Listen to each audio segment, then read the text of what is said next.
បងចង់បានឱកាសពិសេសអត់ឱកាសអត់មានច្រើនដងទេសម្រាប់បងអញ្ចឹងបងចង់បានឱកាសពិសេសនេះឱកាសដែលបានភាពស្និទ្ធស្នាលឱកាសបានជជែកឬក៏ឱកាសមួយដែលញ៉ាំកាហ្វេជាមួយអង្រឿនណាគឺបងឲ្យលឿនឡើងប្រូម៉ូសិនហ្នឹងអត់មានយូរទេអញ្ចឹងទៅធ្វើយ៉ាងម៉េចទទួលបានឱកាសហ្នឹងចាបានតាំងពីឱកាសតាំងពីកាដូអនុស្សាវរីយ៍ជាពិសេសបំផុតគឺមានអង្គាវទៀតហើយសំខាន់លើសំខាន់គឺបងចង់ទៅសួរខ្លួនឯងសិនបើចង់បានឆាតបងអង្រឿនបាននៅក្នុងនោះដែរគឺងាយស្រួលទេបើបងចង់បានឱកាសពិសេសនេះអង្គុយញ៉ាំកាហ្វេជាមួយអង្រឿនផ្ទាល់ពិភាក្សាផ្ទាល់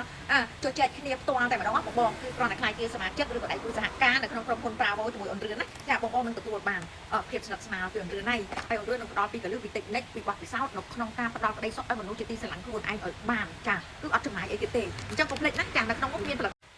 បងចង់បានឱកាសពិសេសអត់ឱកាសអត់មានច្រើនដងទេសម្រាប់បងអញ្ចឹងបងចង់បានឱកាសពិសេសនេះឱកាសដែលបានភាពស្និទ្ធស្នាលឱកាសបានជជែកឬក៏ឱកាសមួយដែលញ៉ាំកាហ្វេជាមួយអង្រឿនណាគឺបងឲ្យលឿនឡើងប្រូម៉ូសិនហ្នឹងអត់មានយូរទេអញ្ចឹងទៅធ្វើយ៉ាងម៉េចទទួលបានឱកាសហ្នឹងចាបានតាំងពីឱកាសតាំងពីកាដូអនុស្សាវរីយ៍ជាពិសេសបំផុតគឺមានអង្គាវទៀតហើយសំខាន់លើសំខាន់គឺបងចង់ទៅសួរខ្លួនឯងសិនបើចង់បានឆាតបងអង្រឿនបាននៅក្នុងនោះដែរគឺងាយស្រួលទេបើបងចង់បានឱកាសពិសេសនេះអង្គុយញ៉ាំកាហ្វេជាមួយអង្រឿនផ្ទាល់ពិភាក្សាផ្ទាល់